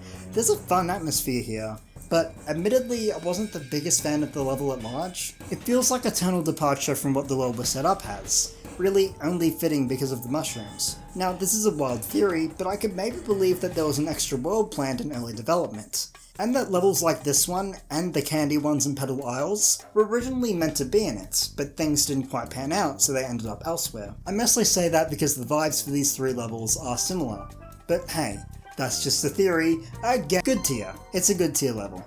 Next up there's Tailey's Toxic Pond, featuring the new Tailies, which drop spike balls, but can be killed by yanking their chains. I like them because they end up being a cool platforming mechanic instead of purely an enemy, like with this flower coin. That's a cool way to set things up. As we advance, we'll reach this tunnel. We can run through it, or we can cause chaos. Killing a Tailie gives us a goalpost, and killing all 3 activates the Wonderflower, which is so funny. The level turns into a pop quiz, where you have to answer 3 questions correctly within the time limit to win. This is another one that stands out as just being kinda fun. There are 26 different questions that can be asked, ranging from very simple queries about game mechanics, to how many Goombas have you defeated? It's not hard to get through it all though, you'll probably get a few easy questions even if you struggle with some. There's another Tailie platforming challenge right at the end, and then the level is over. This one, I mean, I love it. There was some great stuff at play here. It gets an excellent rank from me. Next up, it's break time. We've got Trottin' Piranha Plants, and we've seen this level set up before, but this one is more interesting. You actually do something here, that being kill the piranha plants. Simple, yes, but there's actually stuff going on, as opposed to the Wonder Token Toons type stages. I feel comfortable placing this one in good tier, because it's kinda good. Next up, a full level. Beware of the rifts. Ooh, spooky. The rifts are these void-like structures that flow around the level. Don't hit them, obviously, they damage you. They just feel super ominous, not being a creature or anything like most enemies, but having a semblance of sentience in how they move. Red pipes are common here, which I only mention because this coin is mean in the best way. The Wonderflower here causes the rifts to coalesce and become a cosmic clone, one which we can delay using giant power blocks. as we collect 5 wonder tokens around this vast room. It's not as clean as the last Cosmic Clone segment, but it's still pretty cool. Overall, this level is up an incredible tier. It stands out so well. Brick time again, and it's Tumble House. This is a stage with a simple concept that I always adore seeing. The entire stage rotates around, meaning we have to carefully traverse the room and keep up with it to eventually end up in the center after collecting all the wonder tokens. Basic? A little. Fun? Yeah, of course. Good tier. One more level to try up here on the main island, Light Switch Mansion, which has booze. It's probably the closest this game comes to having a ghost house level, and if you remember my last video, you'll know that I'm about 50-50 on ghost houses. Sometimes they're cool and cryptic, and sometimes I found them annoying. The latter of those two being a side effect of the Layer Zero effect being a thing. Luckily this game doesn't have Layer Zero, but this also isn't a typical ghost house. It's got the ghostly themes, but it's not really trolling you in the same way. The main mechanic here are these timer switches, which activate lights to reveal invisible blocks. The blocks are always solid, but you won't really notice them otherwise. Along with the booze, we have knock-knocks, doors who are actually evil. Nothing is too tricky here, and you can try to kill the booze with the light because that's fun. At the end you'll get this wow bud and door, and then you... Oh, well that doesn't happen every day. Secret path. And that's such a cool way to clue towards it too. This path leads to the Wonder Flower, which begins a musical number, led by the booze, chasing you across the screen. Like with the piranha plants ages ago, killing them or even looking back at them will mess with their singing, which is a great detail still. The sequence is another really fun one, and the level ends just after. Love this level quite a lot. It's also going an incredible tier. It's a great homage to ghost houses in a way that is palatable, and the song was nice too. Now let's start to descend and head into an enchanted area, also known as Wobber Ruins. The level begins with these slimy blocks, which you're able to slowly swim through, and we'll quickly meet Wobbers, small slime-like enemies that can stay on land or swim about in the goo as well. Conks return here, being able to destroy the goo as they slam. Eventually we'll reach this section, and if we get curious and decide to get the conk to hit these blocks, Wonder Flower happens. And this one transforms us into a Wobber, which lets us stick to any surface we make contact with, and sneak through small gaps with ease. Also, like with the Wobber enemies, we can glide through goo. If we want to reach the seed, we'll have to go underneath this huge wall, which is impossible as a normal being, and we'll find it easily. That leads us to the end flag, and that would be the end of the level, but that Wonder Flower was easy to miss. What would happen if we missed it? Well, we go to a different ending flag, and we've seen this before. Like with the end of World 3, this level depends on us finding the secret for it to be complete. Apologies for not showing that off immediately, I forgot the Wonder Flower was there when I was playing and kind of rolled with it. Regardless, this was a level that I'd call excellent. Fun mechanics, and the fact that the flower is well hidden is a plus. We can go down deeper now and find a badge challenge for the Grappling Vine badge. This one lets us throw out a vine as a horizontal grappling hook, pulling us towards whatever wall we're facing. It's a badge that has some good uses, and those are presented well here. It's helpful for scaling upwards with a fair amount of ease, and most importantly, it's an easy way to get to the top of the flagpole. It gets a super ranking. Our next level is another uncharted area, the Swaying Ruins. Now, this really feels like a deep and dangerous area. The swaying level mechanic feels fierce, Shoomps are brand new, they slide if the ground sways, Mumsies return, and trying to unravel them while the ground below you is shifting can be hell. The last section has a really cool gimmick, in that the flower buds activate the swaying, so you have a little more control, and it's possible to utilize this for slight puzzles. The end of the level comes, and oh god, it's happening again. Remember the basic storyline for this world? How the miners went missing underground? Well, clearly there's a reason it's hard to find them. These lower levels have their true exits obscured for us to discover, and they all rely on finding the Wonder Flower. And if we're having trouble, the badge we got at the start of the world will help us locate where it might be hidden. Here though, it's not hard to find it. There's clearly a puzzle in opening the door, which we can solve with a Shoomp. Getting the Wonder Flower turns things slippery, forcing us to bounce back and forth on slimy blocks and reach the elusive seed, quickly followed by the real exit. Love this one, it's going an incredible tier. We go down deeper to find a KO arena, with Boos, which you defeat using lights, Tailies, which we defeat with the tail jump thingy, Knock-Knocks, which we have to find amongst a crowd of actual doors, and Wobbers, who are beaten more traditionally. The time limit here is a tad lighter than in other areas, but the variety and challenge make it one that I found quite cool. It's getting a super ranking. Lastly, we have a final uncharted area, Poison Ruins. For the sake of it, I equipped the sensor badge here, because as our Poplin friend implies, this will be another tough one. We start heading into the ruins, but unfortunately there's a trap, sending us down this hole, to a rising poison section, where we have to keep climbing to stay alive. This section looks so cool. Like the poison feels so ominous yet pretty. Oh hey, the sensor badge is freaking out in this room. Weird. Anyway, let's keep going. Oh, there's the flag. And more stuff, but no exit. Yeah, like I said, we need to find the Wonder Flower. If only there was some way to know where it was. Oh, maybe that goo block that the sensor badge really loved. Ground pounding it turns us back into a rubber, and we can stick to the ceiling above the flag. Moving on to new sections. We head through a bunch of tricky block challenges, up close to the top of the ruins again. Our last challenge involves going around circles, activating buds to get rid of the lava in the center, getting the seed, then reaching the level's end. This level was great, but the bottom section made it even better, so in the end, it gets an incredible ranking. The world isn't entirely over yet.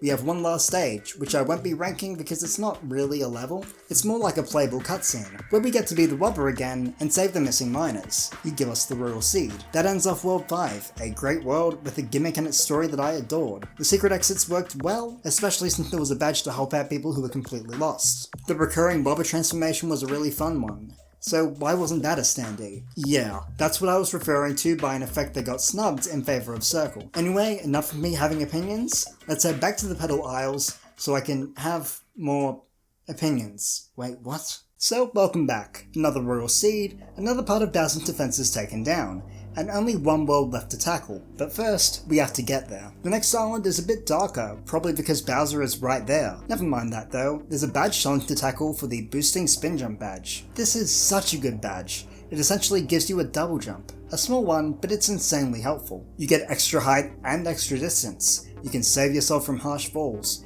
reach areas that might have been a lot harder to get to. It does quite a lot, and this is a decent introduction to it. It goes into good tier because, I mean, I get why it couldn't be too difficult, but it's a tad basic still. We can use that badge a bit more as we head into Muncher Fields, a dreary level with the floor mostly made out of munchers. It reminds me of Super Mario World Rum hacks in a sense. Those tended to love setups like this for difficulty's sake. We can head into the background and get a star to easily run across the danger below, or reach this Wonder Flower here, which turns things to silhouettes, and makes some of the platforms come to life, following us along so we can go anywhere safely. It's a neat effect, a bit weird, but not in a bad way. The level doesn't stand out to me much overall, except this last section, where a keen eye will help you notice that there's a small opening on the left, one that we can access using power blocks, and then reach a flower coin. It's good tier overall, a bit different to what we're used to. Next up, another KO arena. This one featured Cheep Cheeps, Nipper Plants, and Mores. Being honest, this feels like the most basic one to me. The enemies feel too standard, despite the Mores being new. The Nipper Plants can be slightly difficult, but that's about it. It's going a good tier. It just doesn't live up to what some of the others have brought. Let's try it another Wiggler race. This time we're spelunking. There's poison below us that will slowly rise to certain points in the level, as well as a few enemies we recognise from earlier worlds, like Hoppycats and Pokepedes. Overall, it's not that different from the previous Wiggler races, just run to the end and try not to get caught on walls. It's another one in good tier.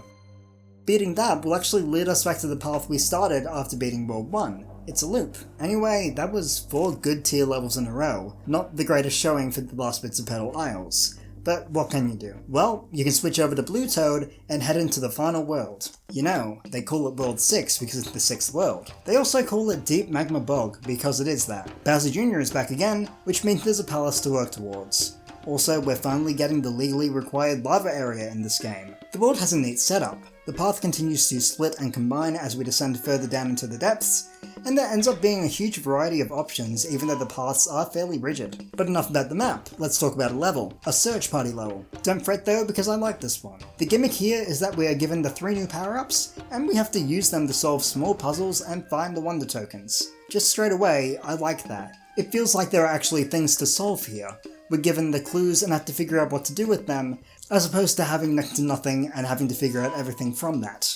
The elephant helps us with this spike ball and these blocks. These hidden blocks are set up in ways where it's likely that we'll just run into them naturally. The drill rewards being perceptive, and admittedly the bubble is just figure out that you can kill the enemies, which is still nice. Overall, it felt like a good tier level. It's a puzzle, instead of hitting your head against the concrete. Going further down, we'll find a few options to explore.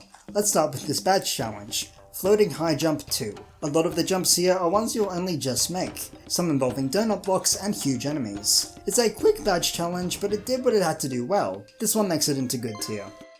Now for the first full level here, where the Roombas rule. Roombas are these rolling rock enemies, similar to the spike balls, but we can defeat them. They're cool to mess with. We also encounter these domino bricks, which tilt when pushed, but especially when we wall jump off of them. Something about that is just awesome to me. That leads into this part, where taking down the brick may lead us to being in the ceiling and finding what becomes the secret exit. Love it.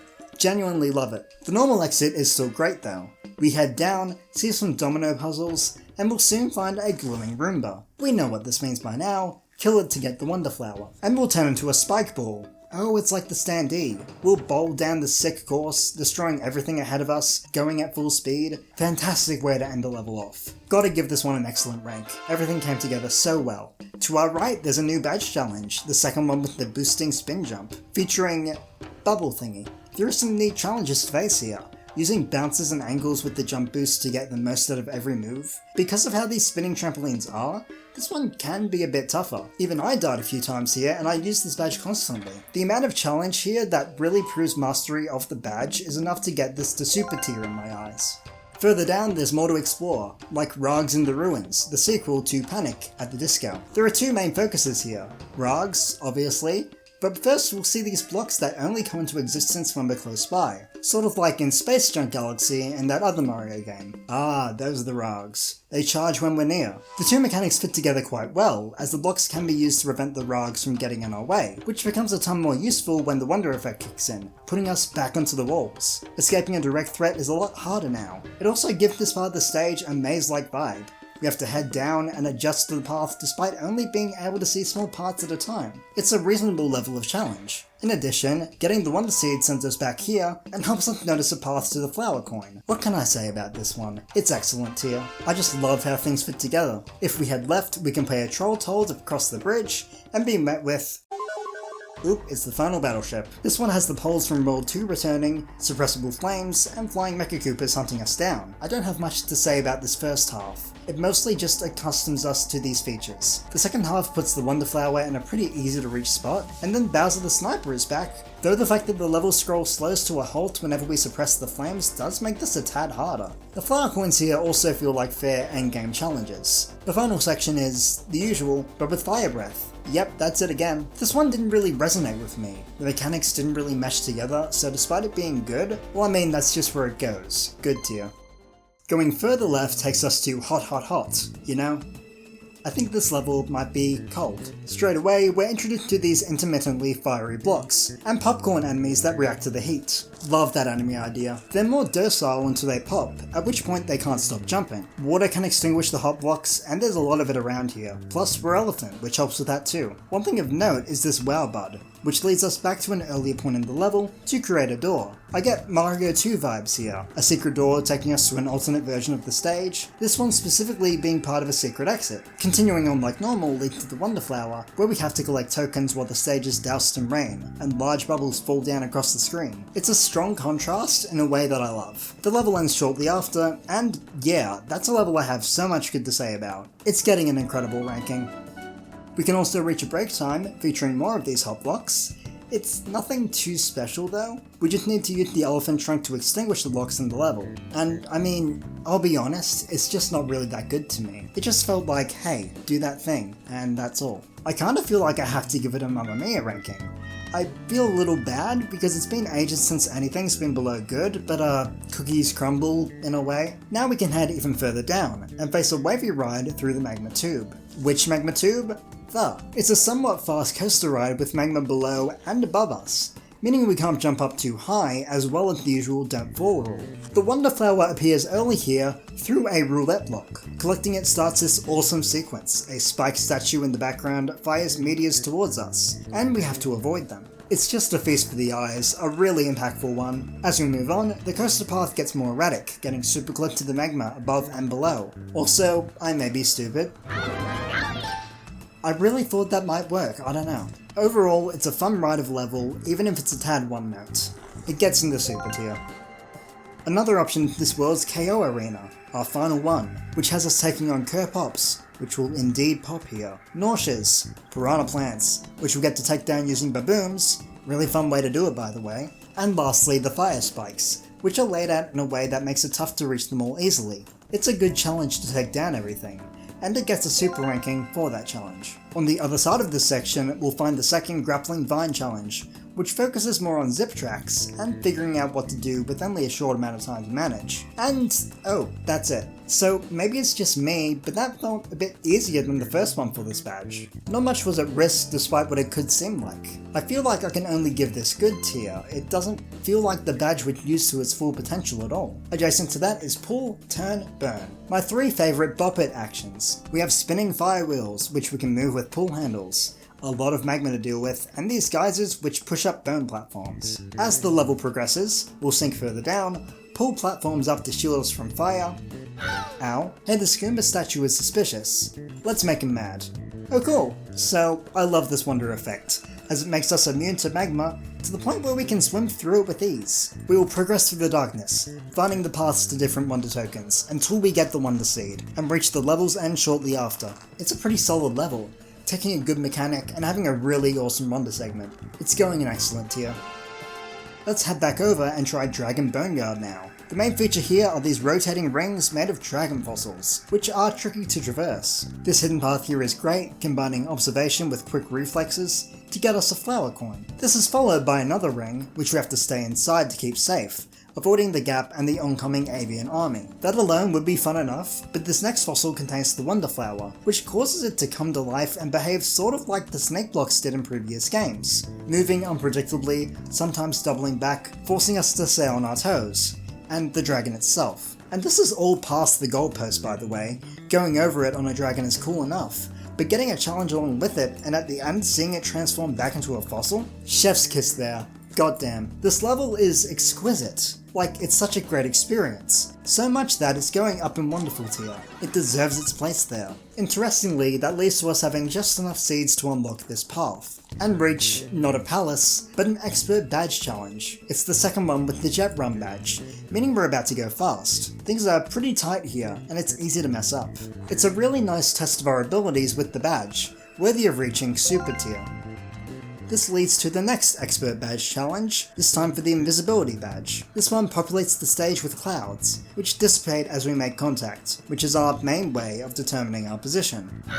Clearly I didn't get that right. This can be tough, because it's not a wise idea to stay put for too long, as you'll end up losing track of where you are with less cloud around. This one feels a bit more off than the first one for this badge, so I can only give it a good ranking. It's still a good challenge, but it didn't really utilise the one or two useful parts of this badge at all. Then we get the final Expert Badge challenge with the Spring Feet Badge. This one can be tough, a lot of highly precise jumps to make, where timing is just as important as being well positioned. It's a tough one I'd say, but a fair test of the badge. Definitely super tier for this one as well. So, we're down to the last level in this world, the Palace. What horrors await us here? Well, let's find out. Straight away there's a focus on lava, and dragon fossils, as well as plumes of fire coming into existence as we make progress. We'll find the Wonder Flower through rehydrating this bud, and turn into a wubba. Which, I mean, that's a great thing to bring in, considering we have the fossil rings here. I love this last bit too, where we have to climb up them to get the seed. Bowser Jr. the boss here again. What a shocker. I kinda think this fight feels too basic on the surface. Like, the main feature of the arena is just these semi-solid platforms, which become movable after the first hit, like a bunch of fields, which is But then Bowser Jr. clones himself, and we have to hit the correct one of the three, followed by both mechanics combining. Now admittedly, I was a little worried about colorblindness here, because the main way to tell the difference between the clones is through the different shades, but luckily that doesn't seem to be as much of an issue as I thought it could be, since the true version's colors are vibrant, but also his mask is different. That was just a small tangent, but regardless, we beat the level, got the Royal Seed, and it's time to rank it. This level is getting a super rank. It's a quite nice palace overall. With that world done, we head back to Petal Isles and use our last Royal Seed to take down the last line of defense Bowser had, which means it's time to go and face him. About time too, because he's starting to seem pissed off. Heading up to his castle will take us through the game's final challenges, and I think we should let Mario take care of this one. Bowser will continue to taunt us as we get closer to taking him down, first betting that we won't stand a chance against his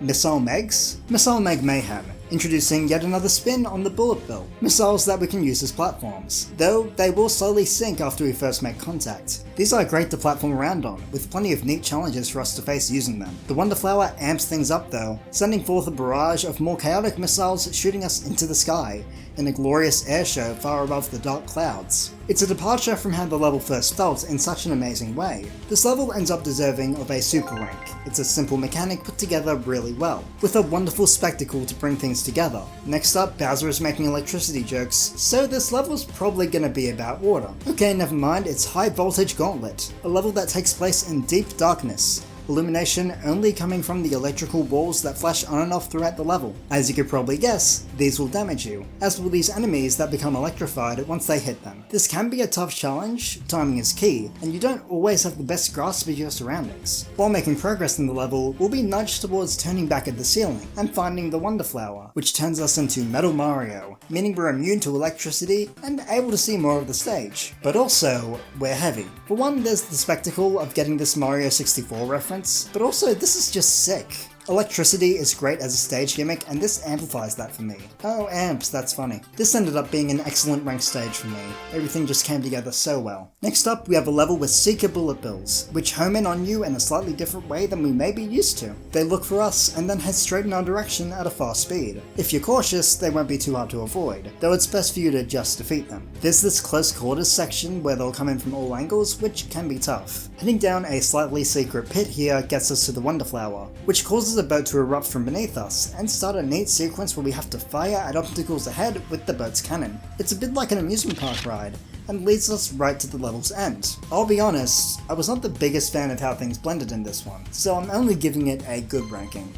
Bowser then taunts us once more, saying it's time for Knucklefest. What is Knucklefest? Oh, that's Knucklefest. Fiery fists are common across this level. They're like thwomps but worse, and constant. We'll also see these platforms that only advance from us jumping up and down on them, followed by dragon bullet bills that circle around trying to hit us. All of this eventually comes together when we find the Wonder Flower, beginning the true Knucklefest, a rhythm segment with an amazing visual impact, utilising all of the new things that this level brought to us. The beats shifting with the level layout advancing, ending in this sick grand finale, and the level's end. This is a level that just stands out, mostly due to the Wonder effect, so it's going to get a super rank. So now we're up to the last level in this area, the true Bowser's Castle level, Bowser's Rage stage. Bowser Jr. shows up, ready to fight us one last time, setting forth a massive Wonder effect, one that is too much even for him. We still get to deal with it though.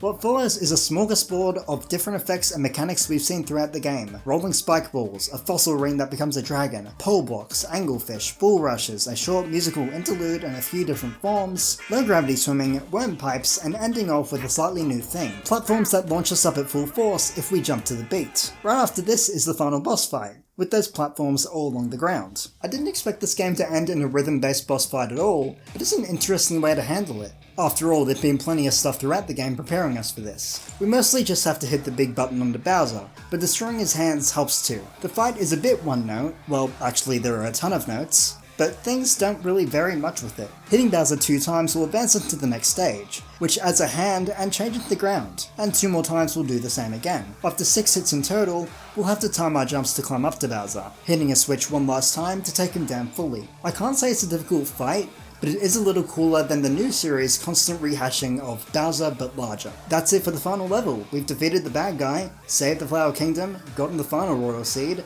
and it's time for the credits to roll, sending Mario through another Wonder Effect smorgasbord. But more importantly, it's time to rank that last level. I think that super tier is fitting for it.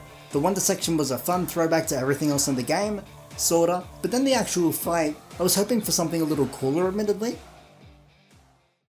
Now, that's the main game done of course, but if you're familiar with the Mario series, or you've played this game before, then you know there's a bit more to cover. Before I get into that though, I want to talk about something in a little more detail. The badges. There are 23 different badges we can collect during our journey here, in 3 different categories. Some are pretty useful, some are a bit less so, and since I'm ranking the individual levels and all the standees, I may as well rank the badges too. So here we go. Slightly rapid fire, it's time to rank each badge in this game. I'm going to go through an order, starting with the action badges. the badges that affect our movement in slight ways. First is the Parachute Cap badge, the first one we ever get. As you may have seen, I used it for the majority of the game. It's simple in essence, but just has so much use across the entire thing. It's going straight into wonderful tier. Wall Climb Jump is next, and while it's quite cool to play around with in the challenge stages, I feel like other badges can be utilised a little better than it. Personally, I just felt like I'd rather have a normal wall jump as opposed to this all the time. I know it has some worthwhile uses though, so I'm putting it in super tier. Dolphin Kick is an interesting badge to me since it's incredibly useful for any stage with an abundance of water in it. The problem is, there are barely any stages in the game that fit that description. I can't ignore how useful it is in those cases though, so I'm giving it an incredible rank. Just know that it would be wonderful if water was more abundant. The floating high jump is interesting because there's nothing at all wrong with getting a bit of a higher jump. Well, that's not true. Sometimes you'll want to return to the ground quickly without the floatiness. But most of the time, this is useful. It gets an excellent ranking. Crouching high jump now, and while still being a high jump, I feel like its uses are a bit more limited. You have to prepare for a moment before jumping, so if you need to act fast, you can't. It also means that your horizontal movement with the jump is not going to be anywhere near as strong as other badges would allow for. I've got to just put it in good. We've also got the timed high jump, which we could buy in Sunbaked Desert. This one lets us jump higher as we make consecutive jumps, and also allows for higher jumping on sand, hence why it's available there. The sand part is interesting because sand only appears on a handful of levels in the game, but there's surely a place for the badge in other levels as well. It just has the drawback of needing multiple jumps to fully function. It goes in good tier. Fast Dash, also buyable in Sunbaked Desert, lets us run a little faster, not really by much, but it also speeds us up on sand. I would put this in good tier, but this is really our only badge that lets us move a bit faster, without it being too much to handle, so I feel like its usefulness is there for some people. Most other badges have just been about jumps. It's going to super tier. Grappling Vine is one I feel like I've said everything important about. It has some cool uses, getting to the top of the flagpole with it is great, so I feel like it deserves excellent here. Last of the action badges, the Boosting Spin Jump, my beloved. It's so useful to get that double jump.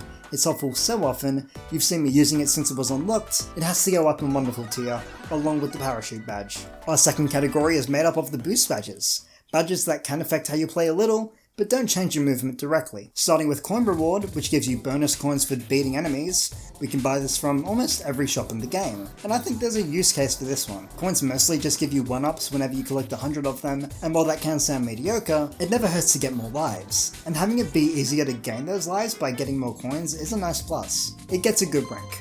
Next, Auto Super Mushroom, which we get after our first Wiggler race. If we enter a level while small, we'll automatically turn into our super form. It has some uses, sort of, but I can't say I'm too happy with this one. The problem with it is that the badge's effect literally only comes into play when we begin a stage. After that, we're just at a blank slate, and I don't love that. If I didn't want to use a badge, I would just not use a badge. It's going in Mamma Mia because I just don't find it that useful. Third is Add Blocks, which we can buy after exiting Pipe Rock Plateau. This adds blocks to every level, which sometimes point towards or create an alternate path, or sometimes they make things easier for you. For me, I don't really want them, but for someone who isn't the greatest at the game, these can be pretty helpful, so I feel like it's fair to put this in super tier.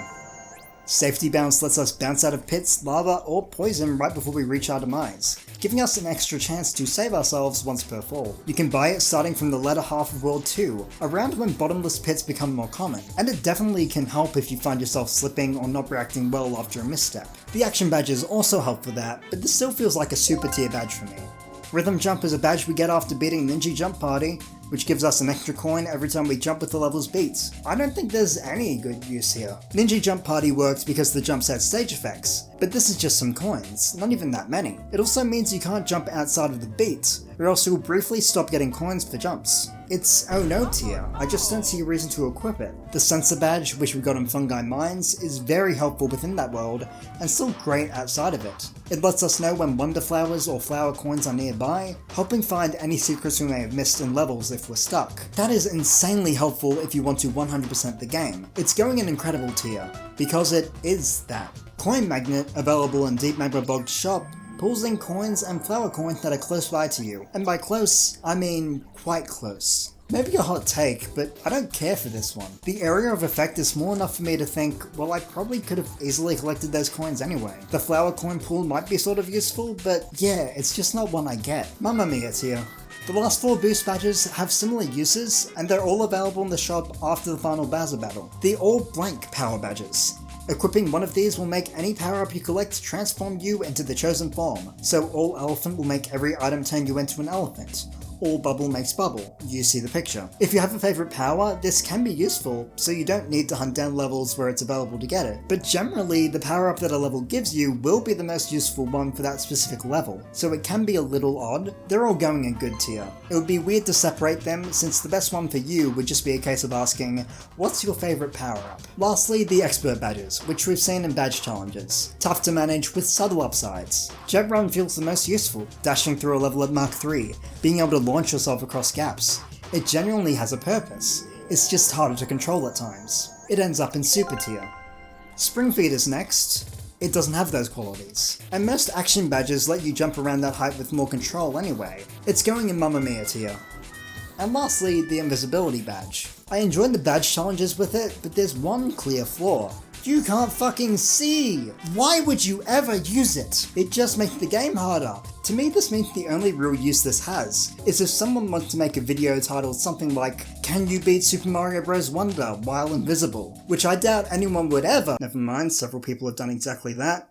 Oh no tier. Why would it be anywhere else? So that's all for badges, but now let's bring out Luigi and see what else this game has in store. So remember how ages ago we avoided this spot because of my fear of flowers that was definitely real? Well, let's see what happens at the end of this path. We don't know where we're going, but taking the plunge sends us up high into a very special world. The special world. Every world, including Petal Isles, has a different pathway that leads to this world, each pathway granting access to a special, difficult level based on the world you came from. I love this idea. It feels like a mix of a few different bonus world concepts from prior games. Our first one is Bounce Bounce Bounce, based on Pipe Rock Plateau, which brings back the giant hoppo effect. The majority of platforming we can do here is just bouncing atop the rolling hoppos, meaning we have some danger to deal with, especially if we want the flower coins. Falling is a death sentence, but this level is extremely short, so it's not like dying is much of a setback. This level being short is a setback though. I don't think the hoppo gimmick is enough for it to be considered good, so it ends up in Mamma Mia tier. This leads us to the upper area, which has a shop where we can buy unique Standees for 30 coins each, making it much more possible to collect them all. Moving on, World 2's path comes in after the Spring Feed Badge Challenge, and it's one where we have to climb to the beat, something we did before in World 2, but upgraded. This is one of the hardest levels in the game. The platforming is tight, especially if you try to divert your path to get the flower coins. If you're trying to get all three in a single run and still complete it, it's going to be a massive challenge. It gets harder as it goes, the blocks changing more frequently, wall jumps and platforms getting smaller near the end, but when you get the seed, God, it's rewarding. An insane challenge to take on, but still a fun one, and it hits excellent tier. World 3's path can be reached by visiting Master Poplin again, and he respects us now. This takes us up to Triple Threat Deluge, a level that does in fact have 3 threats. There's a brief section at the beginning that looks like the original 1-1, but after that, we have to deal with the 3 Lakitus in the background throwing spike balls, while also dealing with the Wonder Effect putting us on the walls, meaning movement is harder. And there are all of these obstacles for us to make our way around. It's truly a really cool challenge. It took me a few tries, but I do have to give it a super ranking.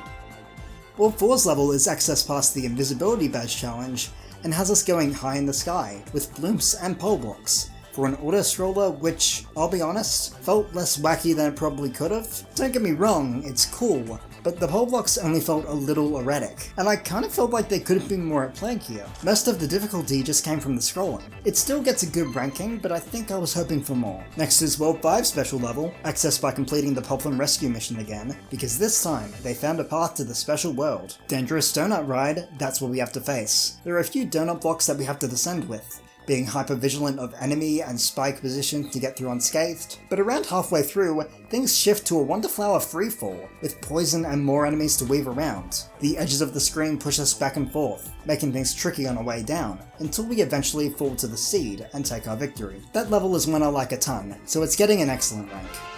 Next up is the World 6 path, unlocked by the Expert Badge Challenge pathways, which brings us to Solar Roller. This one has us quickly becoming a spike ball and having to bowl through this lengthy course, most of the ground being made up of those timer blocks. One slightly slow move means we'll fall to the void, so we have to combine speed and accuracy to a high degree to get to the end. We'll meet those bubble triangles, some twists and turns, and eventually end up rolling over dragons to reach the end. Fantastic course, I love how it brings in so many different things from World 6, it's good enough to hit incredible tier. One path to go, this run from Petal Isles. Getting here just requires us completing that final Wiggler race and completing the loop. This level is Way of the Goomba, so we're probably going to be a Goomba. Oh hey, I was right. This entire course is a tough test of how we can manage as a Goomba, walking across spikes, evading thwomps, getting over gaps without being able to jump, using those trees to avoid spike balls, god damn. This level is already a pretty tough challenge, but it ends with bluebirds blowing rainbow bubbles that we have to bounce across with the right timing, and a little luck. Is this hell? Maybe a little.